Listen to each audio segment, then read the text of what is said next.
All right, let's get back to, we have just left off talking about our biomolecule groups. No, we talk about, hold on, wrong two. Sorry. We were just talking about two important concepts, which were hydrolysis and dehydration synthesis. So I want to do a quick review of those. When you're talking about the process of hydrolysis, here's hydro. So it's got something about water in there. What you are starting with a hydrolysis is some kind of polymer molecule, which means that you have at least two monomers or more monomers in a chain. You have built up something poly or many. You also have a complete water. So you've got complete molecules that you start with. The process of hydrolysis, what it does is it chops apart the water and chops apart your polymer. And by chopping apart the water, we add in an OH to one monomer and an H to the other monomer. So we add water in by chopping it up. We chop apart our polymer into two monomers. That's hydrolysis. Dehydration synthesis.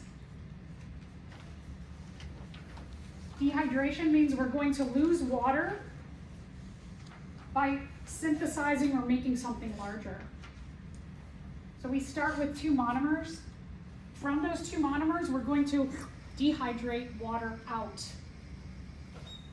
From our two monomers, from hydroxyl groups, OH hydroxyl, from one hydroxyl group, we're going to lose an H. From the other hydroxyl group, we're going to lose an OH. We'll lose the complete hydroxyl.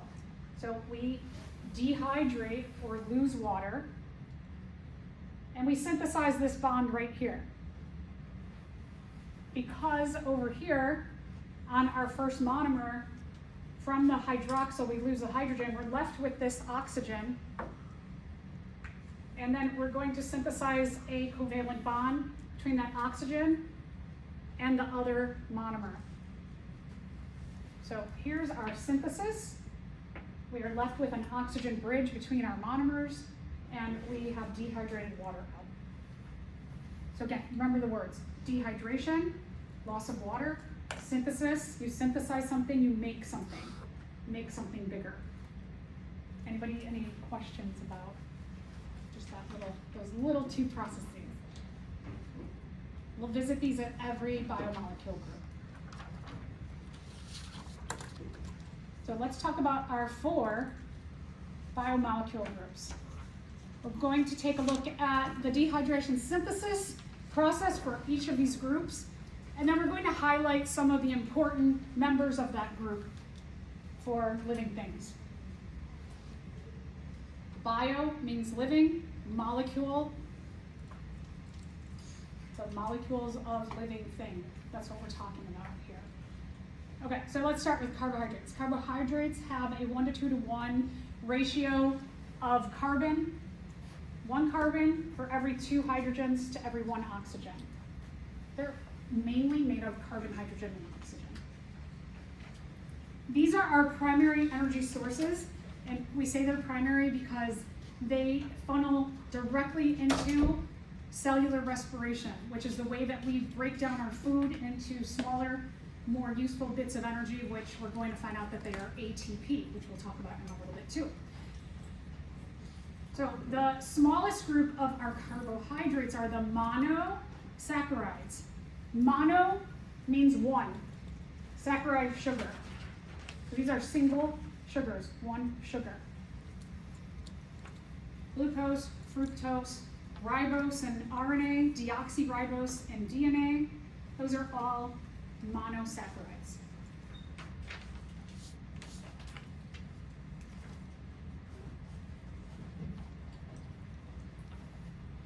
Glucose, simple sugar, the simplest sugar, goes right into cellular respiration.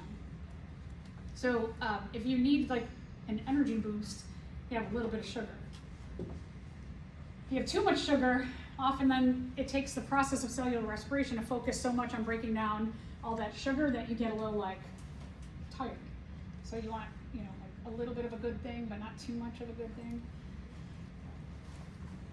When you take a monosaccharide and you do a dehydration synthesis, and then you add another monosaccharide and a dehydration synthesis and another monosaccharide and a dehydration synthesis, you get what are called polysaccharides, many sugars. Every time you have two monos and you want to synthesize a larger carbohydrate from the monosaccharides, you have to do a dehydration synthesis. And if we add two together and then we want to add one more to that two to make three, we do another dehydration synthesis. When we add four, we do another dehydration synthesis. So some examples of monosaccharides, like this, for example, this is our simplest sugar. This is glucose. So you're going to build this. You're actually going to build you'll work in pairs, and each of you will build a sugar, a glucose specifically, and then you're going to put them together in a dehydration synthesis. And then your other partners at your table who've built what we call a disaccharide, mono plus mono, 1 + 1 = 2, which is di. Each of you has a disaccharide, then you're going to take your disaccharides, you're going to add them together to have a 4-chain of sugars in a dehydration synthesis. When you build glucose, it's always easiest to start with what I like to call the inner ring. So what you should notice here is there's an oxygen on the inner ring. It's not just carbons. You have oxygen with a covalent bond to carbon, who's got a covalent bond to carbon, carbon, carbon, carbon, and then back to oxygen. So we have a closed loop or ring in the middle. There are 5 carbons on that inner ring. You have the oxygen and carbon 1, 2, 3, 4, 5. Notice on carbon 5, there's this other carbon, which we call carbon 6, and then you have 2 hydrogens and a hydroxyl group on that carbon 6. But if we look at 4, 3, 2, and 1, these 4 carbons on the ring, each of those only gets a hydrogen and an OH group. A hydrogen and an OH group. A hydrogen and an OH group, and a hydrogen and an OH group, but carbon 5 gets a hydrogen and this bigger grouping off of it. I can tell the difference between carbon 5 and carbon 1 because I know that they're both going to be on either side of the oxygen, but carbon 5 has this carbon 6 group. So I know that's carbon 5, and I know carbon 1 then has a hydrogen and an OH just like carbon 2, 3, and 4. So glucose, very commonly found in us. As animals, we really like it because it is easy to go into our cellular respiration, which is going to break down glucose into a lot of ATP, which our cells can use better. Our livers take this and store it in chains, and so we have like a backup supply of glucose. It forms a molecule called glycogen in our liver, and when you're low on sugar, so like let's say in the morning you have coffee with cream and sugar in it, and you drink that at 7 o'clock in the morning, and then it's noon and you haven't eaten or drank anything, and all that sugar in your coffee is gone, you've used it all, and you have no other glucose in your body, but your cells need to keep working, then your blood goes to the liver and it's like, hey, give me some of that glycogen. Let's start chopping glycogen apart. Let's start doing hydrolysis so that I can have simple glucoses back into the blood, and I can deliver that around the body. When you run through your glycogen, then your body's like, okay, now let me go to the fat stores.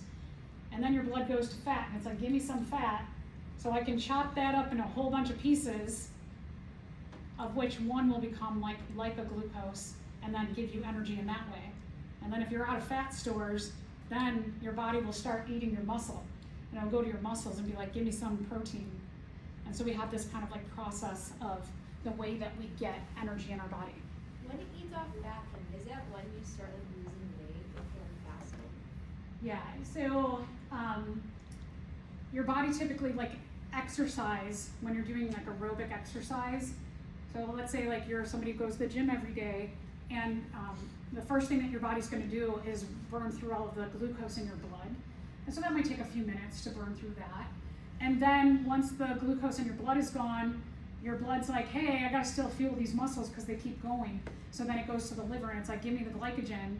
It might take like 20 minutes or so to get through the glycogen store when you're doing good hard aerobic exercise. And then it gets the glycogen, and then when it runs out of the glycogen, then it starts going to fat stores. So it's really important if you're like looking to lose weight that you do more than 20 minutes of aerobic exercise to start getting into those stores. It's also hard because then like you've gone through your glucose, your glycogen, and now you've gone to fat, and you get done exercising, and then what happens? You're really, really hungry, right?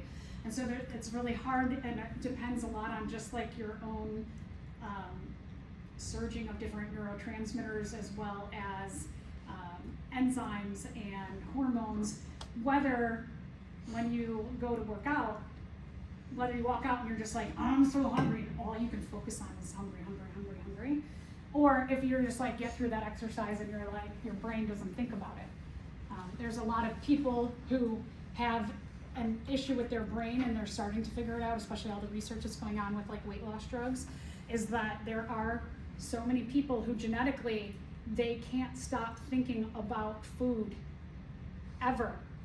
And so if you're somebody who's just like, when you're hungry and you don't like have cravings and snack a lot, you don't know what that's like to just be constantly, you could eat a meal and then be like, where's more food?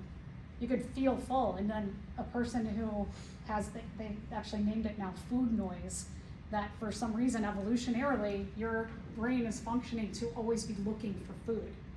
And some people don't have that food noise and some people do. And people generally who are overweight, they have the food noise genes. And so it's harder for them to like stop thinking, right? Obsessively thinking about food and getting more energy even when they don't need it. So there's a lot of research going on in the fields of nutrition right now that are really, really fascinating. Yeah, so just to add on to what you asked about. So I was reading these stories about all these, the current weight loss drugs and what they're tapping into. It's not just like metabolism thing, it's also like your GLP-1 or something. Yeah, your GLP-1 stops the thinking or creates the thinking. Yeah. It's interesting.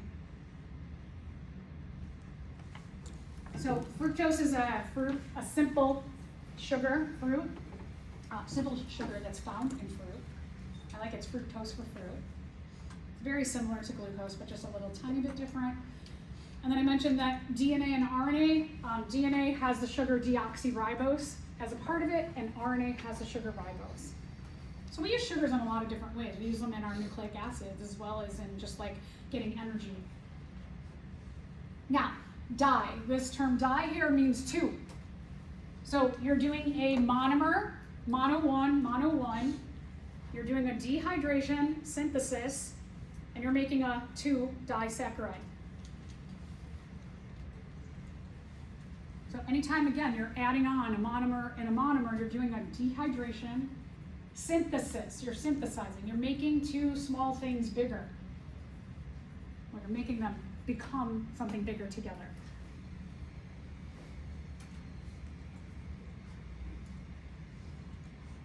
Lactose is composed of a galactose and a glucose, and that's what we find in milk.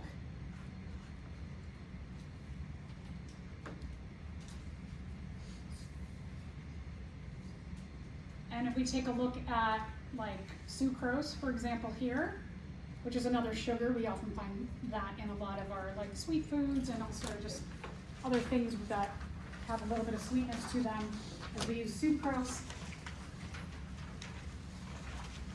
Sucrose is made of a glucose and a fructose. They look very similar, but if you take a look at fructose, it has 1, 2, 3, 4 carbons on its ring, whereas glucose has 1, 2, 3, 4, 5 carbons on its ring. A little bit different there. And then also the last carbon, so in this case, carbon 1, 2, 3, 4, carbon 4 has a larger functional group hanging off of it, Whereas with glucose, carbon 5 has this larger functional group hanging off of it. Carbon 1 of glucose and carbon 4 of fructose, it's typically a carbon 1 to a carbon 1, 2, 3, 4. When it's glucose to glucose, they do carbon 1 to carbon 4, are where you do your dehydration synthesis. They are the monosaccharides, actually all of these biomolecules, the position on the molecule where they do the dehydration synthesis is very specific. So glucose, carbon 1. I start counting my carbons at the oxygen. Carbon 1 has an H and an OH group on it. Carbon 5 has the larger group on it. So I know I got carbon 1, 2, 3, 4, 5 has the larger group. With my fructose, I've got carbon 1, 2, 3, 4 has the larger group. My carbon 4 loses its hydroxyl group on fructose. My carbon 1 on glucose loses the hydrogen off of its hydroxyl, not this hydrogen. It cannot be this hydrogen. It has to be the hydrogen off of the hydroxyl group. This is our dehydration. We lose water when we synthesize this bond. Dehydration, synthesis. If we're going to keep adding sugars, like this is glycogen, as I talked about, we'll take a bunch of extra sugars, extra glucoses, and we'll do a dehydration synthesis, another dehydration synthesis, another dehydration synthesis, another dehydration synthesis, another dehydration synthesis. And what glycogen is chains of glucoses. This is glycogen. No, this is starch. Very similar to, sorry. I looked and I was like, no, it's starch. Starch is similar to glycogen. Starch is the storage of glucoses in plants. So glycogen is very similar to this. You can see, look at all the storage of these carbohydrates.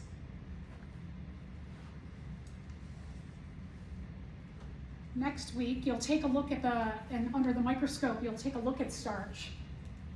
And you'll see that it's got these little starch, it calls them masses of starch globules, that you'll see these globs of this stuff. And all these globs are just chains of glucoses. So this is what we would call a complex carbohydrate. A lot of people in our world, right, they limit their complex carbohydrates or their carbohydrates in general because they have a lot of these monomer glucoses or monomer carbohydrates. One thing that I want you to remember is when you're looking at any of these molecules is that the more bonds, a bond means stored energy. It's got potential, every bond has potential energy. The more bonds that a compound has, the more calories it has. So that starches like potatoes or bread, that I'm sure everybody has a friend or a family member who's like, I don't eat bread, right? Because it has a lot of these, which have a lot of bonds, bread has a lot of calories to it. Has a lot of bonds. Bonds, think about, they store energy or calories. It takes a lot of energy, like maybe working out or just doing your everyday life. You got to do a lot of things to break that down. So here's our glycogen, sorry, but it looks very similar to starch.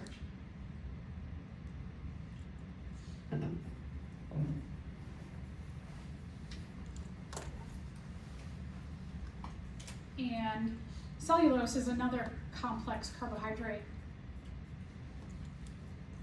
Cellulose gives a lot of structure to plants.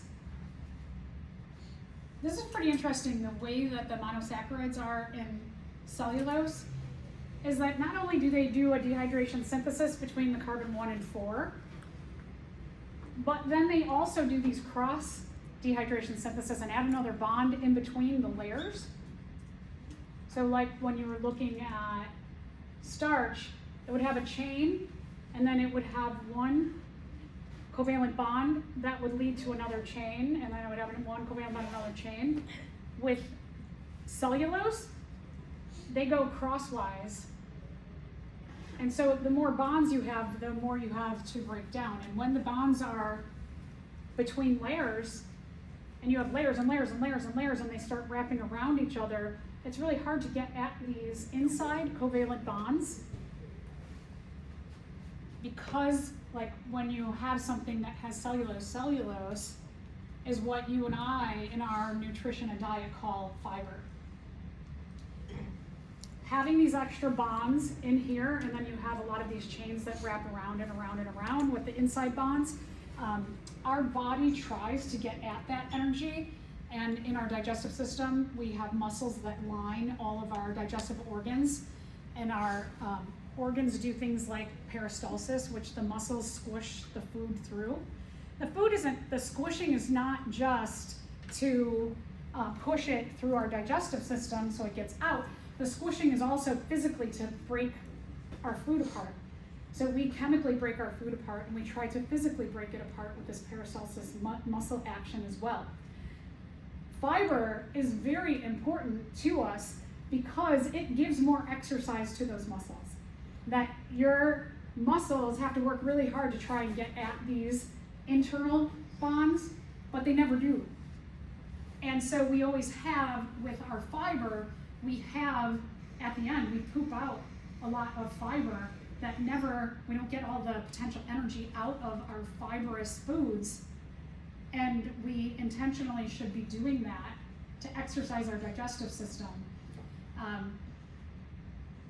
Fiber, I would love all of you, just like maybe one day, try and track your fiber. Like a typical day, track how much fiber you get. Most of us probably get between 5, maybe up to 10 grams of fiber a day. You need about between like 25 and 40 grams a day.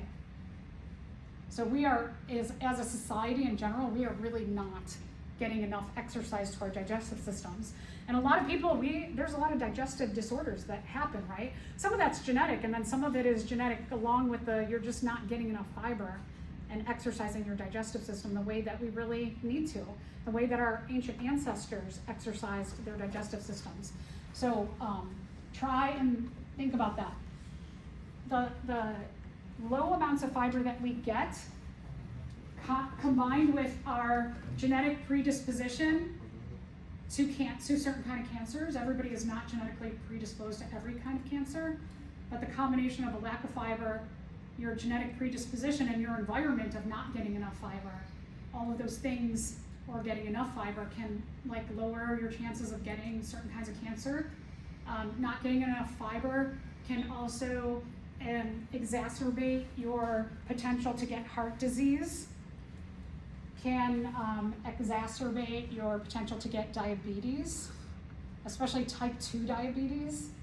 So there's a lot of diseases that you can actually like prolong maybe your exposure to, even if you're genetically predisposed to getting them, by just like having fiber in your diet, by having more nutrients in your diet. And that's just, a lot of it is colors. Try and eat a lot of colors. I don't mean like red dye number 5 and yellow number 40. I mean like natural colors. So, and if you eat a lot of natural colors, you should get a lot of fiber too. Chitin is a really, really, really, really cross-bonded lines and lines and lines of monosaccharides. It's really hard. Think about like shrimp. If you've ever eaten shrimp and they leave the tails on, that's really hard, right? Do you eat the tail part, that like hard part? No, that's called chitin, and that's like, it's like fiber times 30. It's got all these bonds that make it very, very hard, the substance hard, and we're just not equipped to eating that, right? That could actually cut up your digestive system if you ate like a shrimp tail, or like crab claws.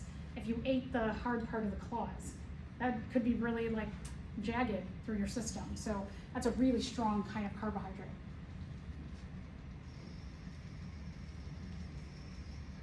Oh, sorry. The reaction shown below, what is this an example of?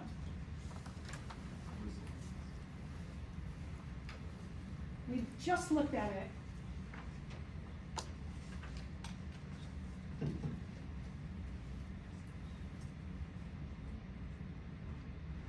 So one of the things, if you were like, there's 1 and 1, and they make a 2 thing, you might be thinking like, a mono and a mono make a di. And so these two look kind of good, right? Because they have disaccharide in them. It's not DNA, and it even tells us it's not DNA, right? We have no DNA here, so that there. And we don't have fat, none of these, unless you know, like you're like, I don't even know what these terms mean. If you do know what the terms mean, you know it's not fat and it's not DNA. So is it a hydrolysis? Dehydration. Yeah, so hydrolysis, remember, we're breaking down when we're doing hydrolysis. We're taking a molecule and water that's already built and we're breaking them apart. But here, we're actually synthesizing and dehydrating. So this is a dehydration synthesis. So if you get to the exam, like looking at something like this and you go, oh my gosh, I'm so overwhelmed, this looks scary and I can't remember, oh my gosh, take a deep breath. This is another thing in exams that helps a lot, is just like when you get nervous and you're like, oh my gosh, I got it down to 2, stop yourself and literally, physically go, and now look at it again. It will lower your anxiety. So deep breathing really helps. We have 2 things that are going to become something else. We make something here. Water is coming out, we're dehydrating. All right, so let's move on to our next group, the proteins. Proteins are the monomer group. They're made by the polymer group, the amino acids. We'll talk quite a bit about these. You will build some amino acids today. Proteins in our body are some of the, like, when we talk about important jobs in our body, we're often talking about proteins. We'll talk about a lot of different, we'll give you examples of a lot of proteins. So let's look at some examples. We're going to spend a whole chapter talking about enzymes and the amazing things that they do. Enzymes help to facilitate all of our chemical reactions in our body. And by having and using enzymes, we make chemical reactions in our body more efficient and easier.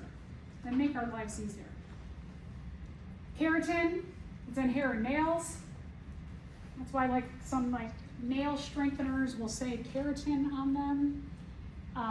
Or hair products will say has keratin for the hair product. Collagen's another one. We have tons of collagen in our body. I know that we often hear about collagen in regard to our skin, and it's in a lot of moisturizers and things, but collagen is all over our body. Collagen and even collagen mostly, in refer to this, is gives strength to our tissues, our organs, many cells. So not just gives you like strength in your skin, gives strength to so much in your body. So collagen's really important. We have different kind of proteins that are embedded in our phospholipid bilayer, or the membrane of our cells. These different kinds of carrier and channel proteins allow certain things into the cell and out of the cell, and then block some things from coming in and out of the cell. Hemoglobin binds oxygen to our red blood cells. Very important partner in the process of cellular respiration, getting oxygen to our cells, getting energy sources to our cells to undergo cellular respiration. Antibodies are part of our immune system. They are little memory pieces that help us to fight off foreign invaders that cause us to get sick.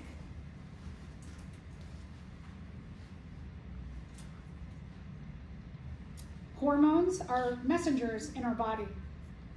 Hormones will often tell whole cellular processes, you start doing this. One example is insulin.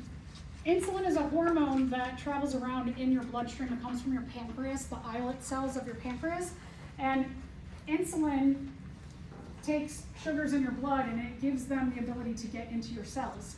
So someone who is diabetic and doesn't produce insulin anymore, or if you have type 2 diabetes and you're producing like very small amounts of insulin, you have to get an injection of this, because otherwise energy sources will stay in your blood and never make it into your cells. So insulin is super duper important to be that, like, let me help you get in there energy. And if you don't have insulin naturally, you gotta get those daily injections and monitor it. Myosin and actin are proteins that help our muscles to contract and relax. Muscles are not just, again, here. Muscles are through our entire body. They help your blood to pump all over your body. They help your digestive system, right? I said peristalsis. Helps our food to move around our body. Helps a lot of things that need to be pushed around our body to get that push. Contract and relax. So those are just some proteins. It can go on and on and on and on and on. The monomer of our proteins are the amino acids.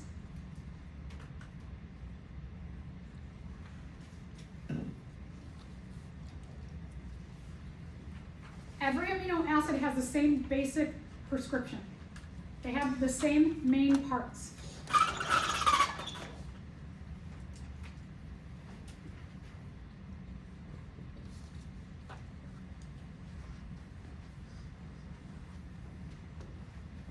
So one is they have a central carbon.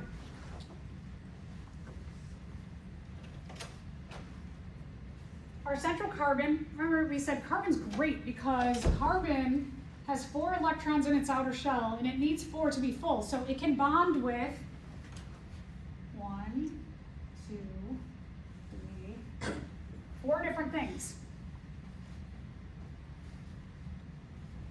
From our central carbon, 3 groups of our amino acids stay exactly the same for all 20 different kinds of amino acids.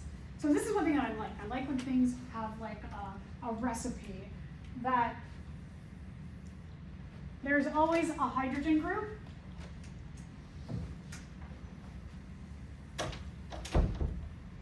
There's always an NH2 we call the amino group.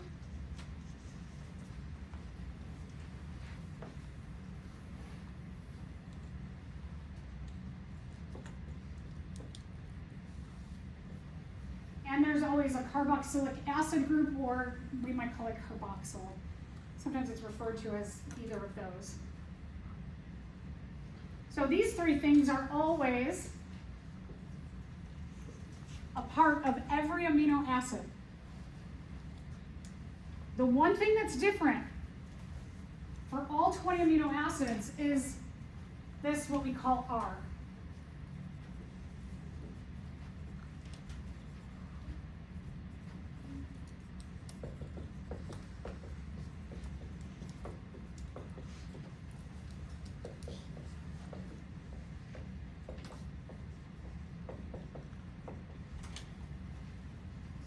So that R, or variable group, means that we're going to plug in something different for every one of our 20 amino acids. And depending on what we plug in here, will tell us the name of what amino acid we're looking at. But it's great because when you go to build amino acids today, you'll make a central carbon and you'll put 4 bonds on it. And then in one place you'll add a hydrogen, in one place you'll add an NH2, and then that third place you'll add a carbon with a double bond oxygen with an OH. And then depending on what amino acid you're going to add something specific here. So everything stays the same, all of this is the same. I love that, I love like a nice simple organization. So let's take a look at a few different amino acids. So when we take a look at these,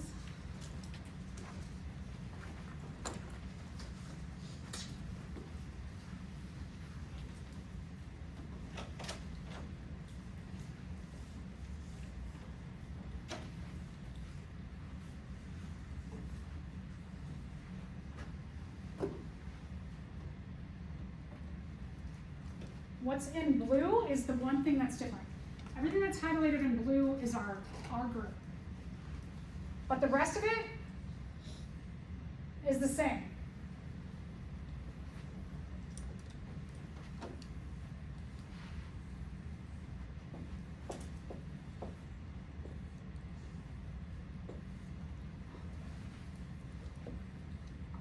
So the parts that I circled, the same thing. It's our central carbon that has our hydrogen, our carboxyl, and our amino group on them.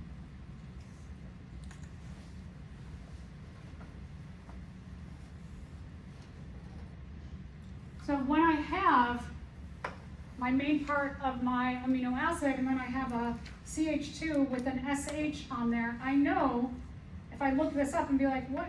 When it has this, it is cysteine. When it has this, it's leucine. When it has a CH2 and some kind of big ring group, a sugar on the end, it's phenylalanine. So depending on what this blue part is, will tell me what amino acid I have, but the rest of it's the same. I like that consistency. Okay, so What's the group of it? this Yeah. this is the, what is this group Or called? like up Oh. There, sorry. R. There you go. Thank you. I'm sure other people are wondering what that was. Okay, so the R group makes them different and gives each of these 20 different names, gives them different functions.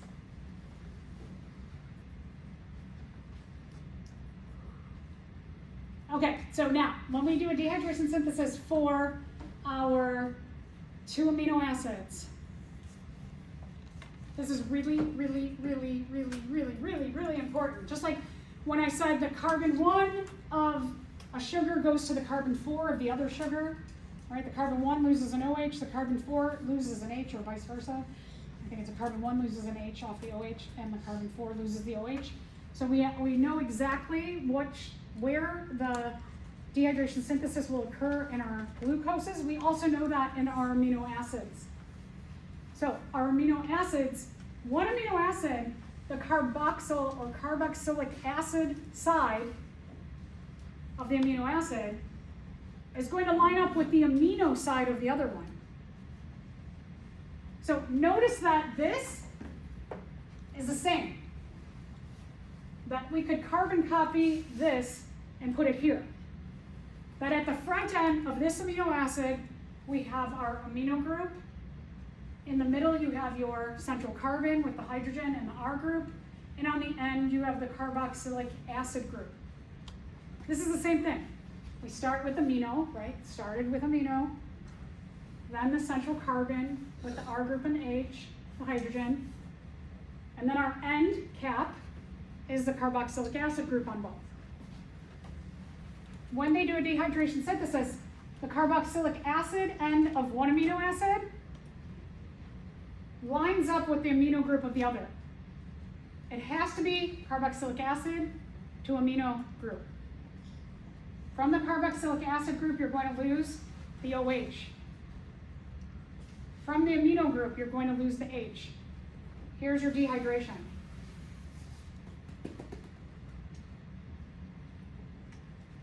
Our synthesis is we're going to take this bond from the hydrogen and we're going to connect it to the carbon that's left in our carboxylic acid group. It's the carbon with the double bond oxygen on it. So when you build this, when you and your partner each build an amino acid and you do a dehydration synthesis, all I have to do is look, and I look for a carbon double bond oxygen with a covalent bond to a nitrogen with a hydrogen. I look for this because I know right here is left over from the OH taken off, and the NH gets the H taken off, and so this and this bond together. Because proteins are just so amazing and they do so many important, amazing things in our body, the covalent bond that is formed in a dehydration synthesis gets a special name called a peptide bond. So a peptide bond is a covalent bond that forms in a dehydration synthesis between 2 amino acids. So it's just like the, same thing that happens dehydration synthesis when we're talking about the glucoses or the carbohydrates, but now because it's amino acids, we call it a peptide bond. Synthesis, dehydration. I'm going to emphasize this one more time because it's really, really important to remember for class when you're building these today. when you have your 2 amino acids and you're going to do a dehydration synthesis, make sure that you line up the carboxyl end of the first one with the amino end of the other second one. It's got to be a carboxyl end to an amino end. The carboxyl end loses the OH. The amino end loses an H. There's your dehydration. Your carbon double bond oxygen and your nitrogen hydrogen get a special covalent bond that forms between them called a peptide bond. So this right here is this right here.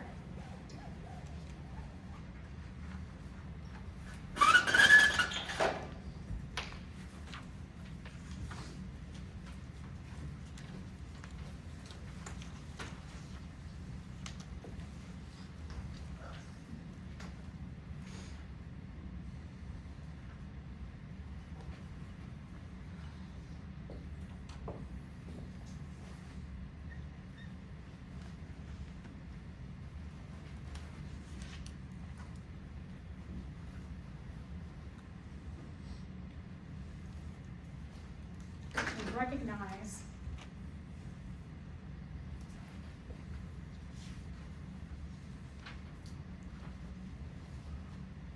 that your carboxyl end is left with this carbon double bond oxygen. Your amino, your nitrogen hydrogen, is there. Between them forms the peptide bond.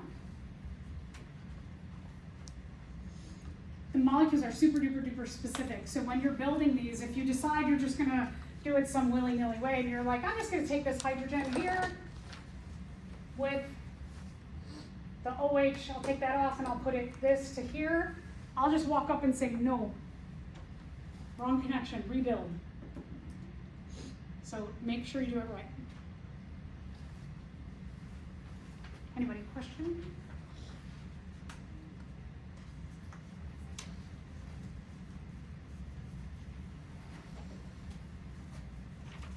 I like rules. I'm like a big rule person. I like when it's like, yes, this is the rule.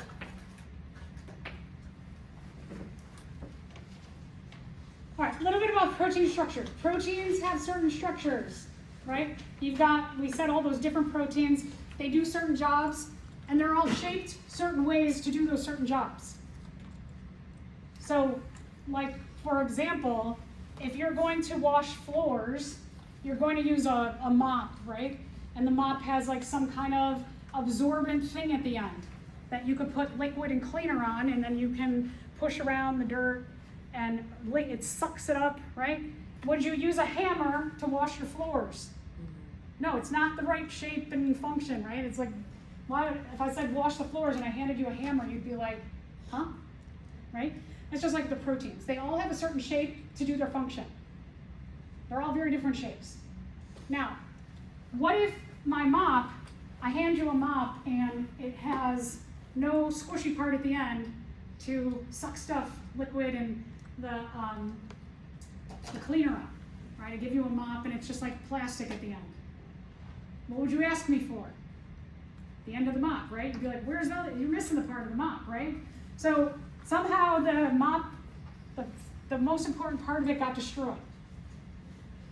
This can happen to proteins, that if parts of a protein get destroyed in our body, they don't do their function. So it gets a special name because our proteins and their function, which is a sequence of amino acids that are put together in a dehydration synthesis,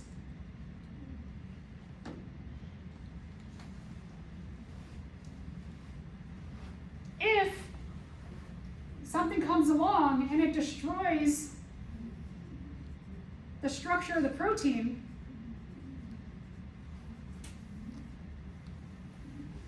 it's called denaturing it. So instead of destroying it, we call it denatured. So think denatured means destroyed. We've destroyed the structure of the protein, and when I've destroyed the structure of the protein, it doesn't do its function.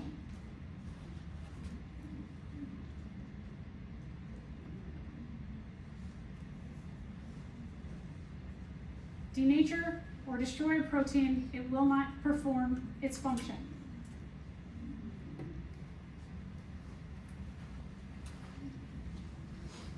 So like that mop, if like one day I'm just like mopping floors and I really destroy the foamy part at the end, and then I hand you the mop the next day and I say, it's your turn to mop, and you're like, I can't do it, you destroyed it. It doesn't function anymore, right? I've denatured my mop. I've destroyed the structure so it won't do its function. Or a key. You have a key to your car. If you have one of the cars that you still put the key in and turn, or your house maybe, if you still have a house key, we don't use keys very much anymore. You put a key in the door, and the key has a certain shape on it. If you crack the part of the key off, the end part of the key, can you open the door anymore? No. No, you destroy the structure, you destroy the function. That's what denaturing is to proteins. Okay, so we call it denaturation of protein. Not denaturalization, it's denaturation. A lot of times students will write denaturalization. Denaturation of proteins. What are some things that can denature proteins? Temperature. You get a fever. You get a really high fever. It starts to cook your proteins.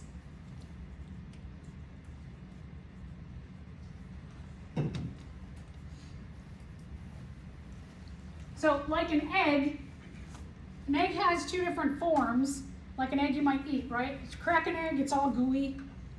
It's not hard, it's this gooey gelatinous material. You put it on heat, put it on a high temperature. Do you change its structure? Right, it goes from gooey to solid. Can I take that solid and turn it back to the gooey? No, once I've destroyed the structure with heat, it's done, it's cooked. I can't turn it back to what it was. So when you get a high-grade fever, or even like a low-grade fever, like you get sick and you get a fever of like 103, start getting 103, start to get the high-grade fever, you get into that area. And what happens is that you start to get the 103, you start to like cook your proteins, some of them in your body.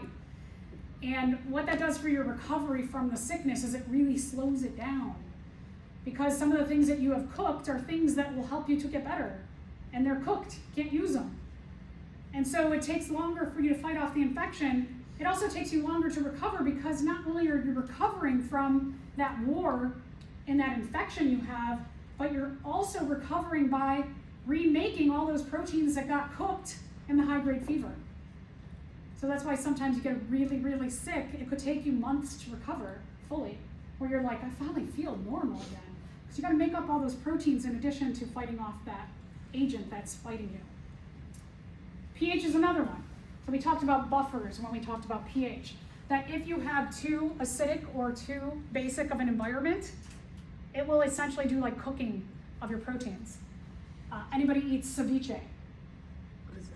I love ceviche. Ceviche is usually like a Latin American dish that you take fish or shrimp or conch, some kind of sea creature type food, and you chop it up, and you never cook it, but you use lemon and limes to denature the proteins of that, like let's say fish, so that it kind of does like an acid cooking to it. And it gives it a real nice flavor. You put a bunch of like tomatoes and onions, maybe some peppers in there, eat it with crackers or chips. It's delicious.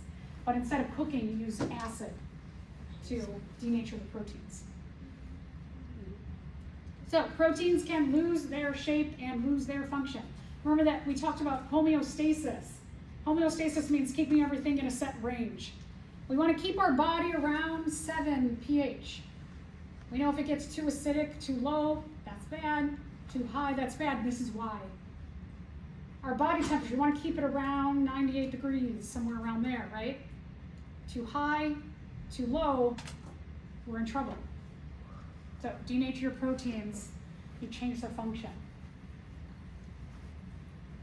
All right, last group, or no, second from last group. We'll talk about lipids today, that's it, all we'll talk about. The lipids of monomers are 3 fatty acid tails and a glycerol. The monomer, there are 4 parts to the monomers. They're big. Lipids are real big, right? Like if you're somebody who's thinking about maybe losing weight, you might cut back a little bit on your lipids because they have a lot of calories.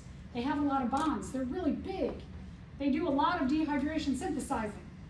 The tails, the 3 fatty acid tails that have to go on the backbone of that glycerol, every fatty acid tail that goes on, a dehydration synthesis, another dehydration synthesis, and another dehydration synthesis. Each tail gets its own dehydration synthesis.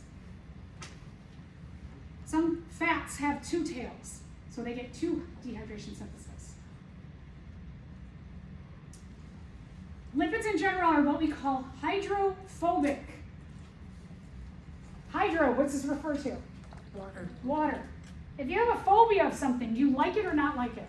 Here. You don't like it. You don't like it, right? So if fats are hydrophobic, do you think that they mix well in water or not? No. No. So like if you like to make your own salad dressing, you'll often use like maybe some vinegar, some water, and some oil. And you could take this combination of things, you could put it in a blender, and for maybe like a second, it looks all uniform, and then what starts happening to the oil? They start globbing together, because they're like, I like you, not water, and then they start going to the top, and they're like, get away from water, and they all go up to the top, because they're hydrophobic. They're like, we don't like you. So they don't mix easily with water. It's kind of a good thing, because a big portion of our cell membrane is lipid. And so it makes a good strong barrier of not allowing water to just free flow all over our body. There's a bit of control in using proteins that are embedded in our phospholipid bilayer, or the fat portion of our membrane, that allows water to go in at a slow pace. Remember, we said water is real powerful, so we don't want water just flowing everywhere. We want some control on that. So our membranes can do this. All right, so this is what you're going to build today in lab. Oh my gosh. It's not that bad. You're going to build a smaller portion of these long tails. Here's our glycerol. What I want you to recognize is that when you get together to build the glycerol and you're going to put your fatty acid tails on, you need to put an OH hydroxyl to a hydroxyl. You need to line up a hydroxyl side of the glycerol to a hydroxyl side of your fatty acid tail. An OH to an OH. We could flip this glycerol around and use these hydrogens, right? But no, that's what it doesn't like that. Just like when we're talking about our carbohydrates, they like to do an OH to an OH and leave an oxygen bridge between. Our fatty acid tails like to also leave an oxygen bridge between. So our glycerol loses the OH, our tail loses the H, you're left with this oxygen. And then you have a carbon double bond oxygen after that. So I see my glycerol, an oxygen bridge, and then my carbon double bond oxygens. And then these carbon with the hydrogen, carbon with the hydrogen, carbon with the hydrogen. All right, example of some lipids. Fat is a lipid. Fat's good for energy storage. If you're a bear, you usually in the fall, you're eating a lot of extra food, you're getting fatter because the winter is unpredictable. Is it gonna be like super duper cold? Am I not gonna have access to any food? If I'm not gonna have access to any or much food at all, I can live off of my fat stores. So for us, the fat of our body is really made to survive bad times when food is not available. But now we've got this crazy thing in society where food is just everywhere, right?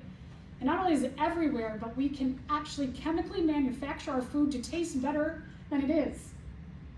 Like think about if you had like your favorite fruit. So I'll think about our favorite fruit.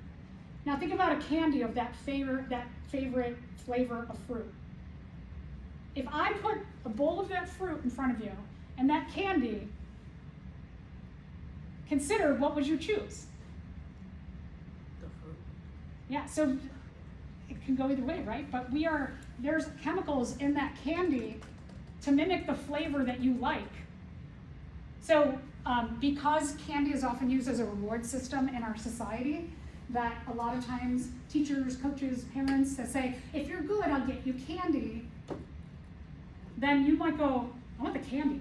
Because I associate the candy with good feelings of like, my mom used to give me this kind of candy when I was little and I have good feelings associated with it. So a lot of times we'll choose the not so healthy thing and the chemical ridden thing over an actual like amazing natural source of taste that we love. So it's confusing. It's hard to eat healthy because we are really, literally, like emotionally brainwashed. We are chemically brainwashed by our food. Because we really should take the fruit and not the candy, but it's not that easy. So we can gain a lot of weight. And our ancient ancestors was like this, right? It gets to be, winter's coming, they're gonna pack it on. They're pack it on. But then some of us retain those genetics, like I talked about earlier, to think about all the time. Gotta pack it on, gotta pack it on, gotta pack it on, gotta pack it on, gotta pack it on. We can't stop thinking about that survival aspect that we don't utilize anymore. We don't need it. Waxes are also a fat. Waxes can keep water inside our body, can make us more hydrated. All plants have a fatty, waxy layer to them. It's what gives them a little bit of that shine. And if you live in a really dry environment, you have a thicker, waxy layer, like cactuses. Animals that swim in cold water, they have a waxy layer over their fur, or birds have wax on their feathers. They naturally produce wax because they go up higher and higher where it's cold. And so what that does is it kind of like gives a fat layer over your body, and it actually allows for a little air layer to be trapped between the wax and your body, and that air gets warmed up by your body heat. And so they have like a natural warming system underneath that waxy layer on their fur. This is what I mentioned, the phospholipid bilayer. This is the way our cell membranes keep water out and other things out. Cholesterol is an important fat. Like I keep saying, like too much of a good thing is not good anymore.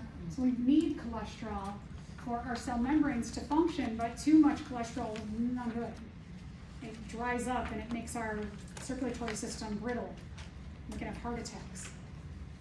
Testosterone is a male sex hormone that is fat-based. Some of our hormones are fat-based, some are protein-based. And let's stop